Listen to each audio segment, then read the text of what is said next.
წმინდა გიორგი კაბადოკიიდან იყო. დედმამამ თავიდანვე შეაყვარეს ვასახლო წიგნები და ჭეშმარიტი სარწმუნოება. უკვე წამოждილი კი მერე თავად ისე გაიწაფა სამხედრო საქმეში, რომ დიოკლეტიანემ თავისი ჯარის ხედავთავრადაც კი განამწესა.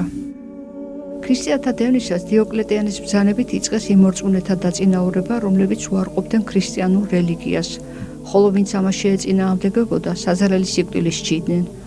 ასეთ საშინელ ვითარებაში შევიდა მეფესთან წმინდა გიორგი და დაუფარავად უქადაგა ქრისტიანული სარწმუნოება.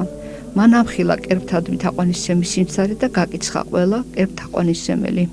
დიოკლეტიანი ჯერ გააუცა მხედართავის ასეთვა სითამამემ. მერე იმასაც მიხვდა, რომ რასაც წმინდანი ამბობდა, გულის წამდა და სჯეროდა კიდეც ყველაფერი. ამიტომ მაშინ როდის შეუდია ტყვილი სიტყვები შეეცადა მის გადმობირებას. მაგრამ ახალგაზრდა მხედართმთავარი თავისას არ იშლიდა. მაშინ იმპერატორებაც გამოაჩინა